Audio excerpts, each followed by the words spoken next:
Dans l'ombre blanche de l'oubli, de Catherine Andrieux.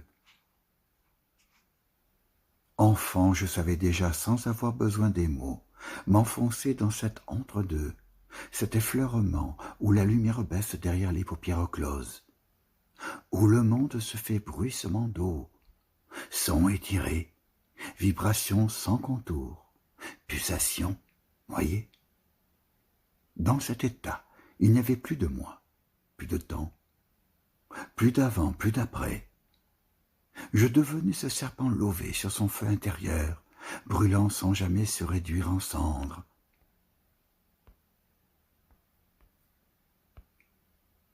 On croit, là dehors, que l'hypnose est un art qu'on apprend, une discipline d'initié. Mais moi je savais déjà, dans la pulpe même de mon souffle, que l'esprit modèle, ses propres refuges, ses échappées de survie. Quand les autres enfants jouaient, je disparaissais, non pas fuyante, non pas lâche, retirée. Mis à l'écart dans cet écartement, j'ai compris très tôt se former les germes de toute création. Car l'on ne crée pas depuis la pleine matière du monde, non. On crée depuis ce qui se retire, se consume, se tait. Depuis l'ombre tremblante, l'absence palpitante au cœur de soi. Aujourd'hui, quand je crée, que j'écris, que je trace, que je grave l'empreinte fragile de ce qui me traverse, je m'étonne toujours, sitôt après, de ne plus rien savoir. À peine les phrases tombées sur la page, à peine les images offertes à la surface, elles m'échappent.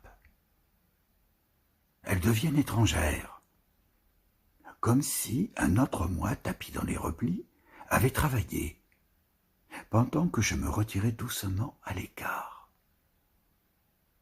L'hypnose, cet état à la fois intense et vacant, n'est pas seulement une concentration extrême, c'est un oubli, un effacement actif, une ruse de l'esprit, pour ne pas exposer ce qui brûle trop fort.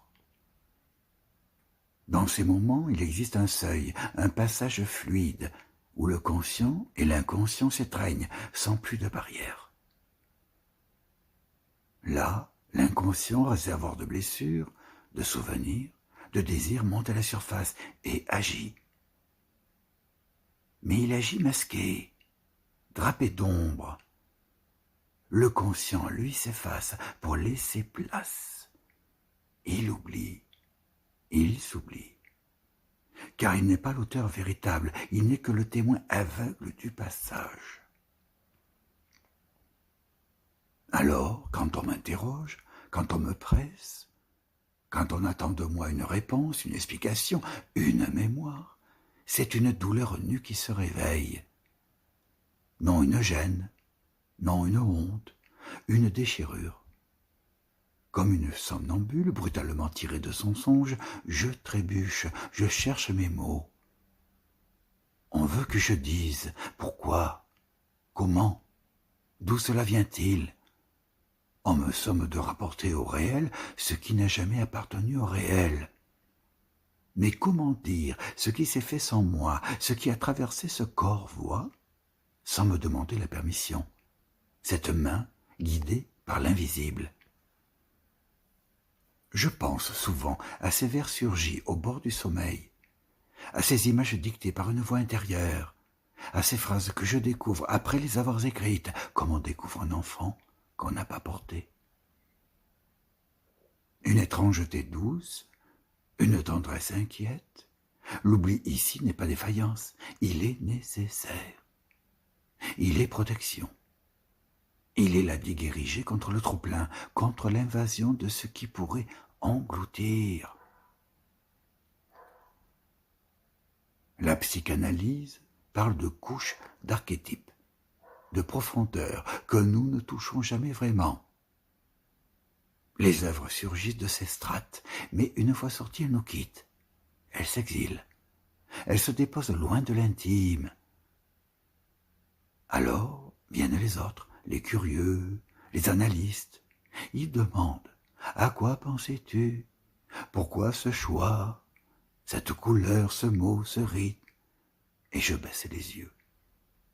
Non pas pour me cacher, mais parce que je ne sais pas. Parce qu'il faut, pour que la création soit vivante, qu'elle garde son opacité, sa part d'ombre. Parce que l'oubli est la preuve que quelque chose a agi plus fort que moi. Il m'arrive, oui, de relire un texte, de contempler une œuvre et de sentir ce vertige étrange. Qui a fait cela? Était-ce moi? Ou un moi ancien qui ne me ressemble plus? Ou ce moi en fuite, en transe, en hypnose, qui s'est emparé de mes outils sans me consulter? Dans cette expérience, je retrouve l'enfant, celle qui s'absentait pour survivre, celle qui se faisait silence, sous les questions trop lourdes, les injonctions trop bruyantes. Cette aptitude à l'effacement m'a protégé, elle m'a façonné, elle m'a rendu étrangère à moi-même. Je ne suis jamais tout à fait là, je ne suis jamais tout à fait celle qu'on regarde, qu'on écoute, qu'on lit. L'oubli, loin d'être un vide, est un sanctuaire. C'est là que je respire, que je puise, que je m'offre au passage des formes. Ce que d'autres appellent l'absence, moi je l'appelle foyer. Alors quand les voix rationnelles viennent, quand elles exigent des comptes, quand elles veulent réduire l'œuvre à des causes, à des intentions, à des souvenirs clairs, je ressens une violence sourde, une crispation, une envie de silence. Car je sais que si je devais vraiment tout me rappeler, si je devais remonter à l'origine de chaque geste, je m'effondrerais. Je suis faite de brèches, de fuites, de fractures. Je crée parce que je m'oublie. L'hypnose n'est pas une parenthèse, elle est mon état naturel. Elle est la maison intérieure où je me retire, où je me rends disponible à l'inconnu. Et de cette maison, je sors toujours amnésique, comme l'enfant au réveil, qui ne se souvient plus de ses rêves, mais les porte encore sur la peau. Peut-être est-ce cela le prix à payer, donner sans garder, produire sans comprendre, accoucher sans mémoire. Vivre avec l'étrangeté de ce qu'on a fait sans l'avoir voulu, et trouver dans ce vide, dans cette absence, l'étonnante plénitude qui me rend paradoxalement entière.